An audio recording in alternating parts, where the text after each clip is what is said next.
Since the fiscal year began for Customs and Border Protection in October, the agency has apprehended more than 400,000 family units from Central America and Mexico.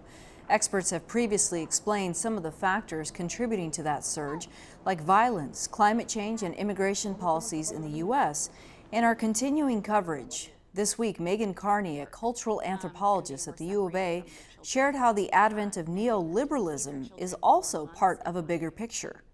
A lot of the conditions that people are fleeing in Central America right now actually trace back to policies that were enacted in the 70s and 80s. And so there's been a slow building up of migration since around that time. And these are policies that actually trace to neoliberal ideas of trade liberalization, privatization of basic services, deregulation of markets, that have increasingly displaced people from rural livelihoods in both Central America and rural Mexico. And at the same time, these policies have also created a demand for a source of cheap surplus labor. So I think it's really important, actually, that when we talk about transnational migration, that we're not thinking of it as necessarily an individual's decision to search for a better life, which is how it's often framed, but instead thinking of it as a necessary strategy for survival required by our global economy. The governments in Central America allowing this neoliberalism, as you say, to thrive? Being part of it. So, like I mentioned before, deregulation of markets, increased responsibility on the individual for his or her own well-being, privatization of basic services. There's, criminal organizations are highly entrepreneurial. They actually are providing, sometimes they are providing welfare or promising certain aspects of welfare that had previously been provided by the state. At the same time, there's also less policing and surveillance, controlling of these criminal activities. Any indication that the current administration's maybe perceived tougher stance on immigration from Central America is slowing efforts or interest of families to come to the United States? I don't know. But what I do know is that the U.S. government is not actually interested in curbing migration. Most Americans are unaware of the fact that the U.S. has a standing contract with the private prison industry to ensure 30,000 beds are occupied in immigrant detention centers every day.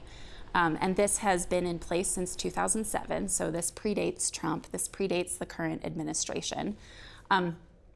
I will add that during Obama's presidency, more than 400,000 individuals were apprehended each year in the United States. And these are parents. These are people that were apprehended by authorities while driving their children to or from school, or seeking medical care at a hospital, or at their place of work.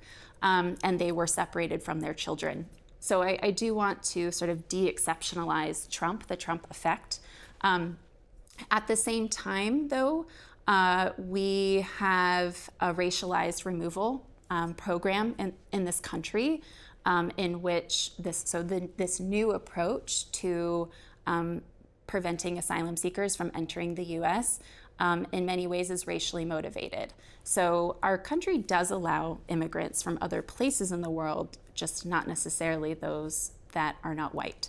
We've also seen this racialized removal program in effect through recent ICE raids at sites of employment like food processing plants. Are anthropologists like yourself looking at this issue through a different lens as a result?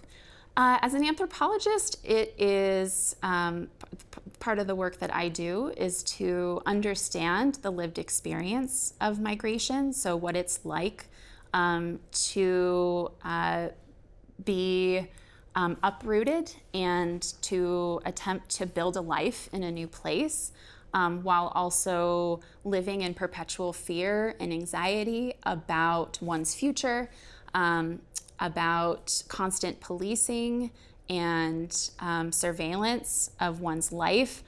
I think that There are important lessons to be gleaned from documenting those stories, but I also believe that we shouldn't have to necessarily divulge the gruesome details of immigrant suffering or recount the number of deaths in the Sonoran Desert of migrants each year, for instance, in order to show the ways that immigrants are deserving. Those that are seeking asylum do have legitimacy in their claims for seeking asylum. I think that we owe it to ourselves to respect ourselves by showing humanity to others, by recognizing the humanity in others and showing them, treating them with dignity. Okay, Dr. Carney, thank you.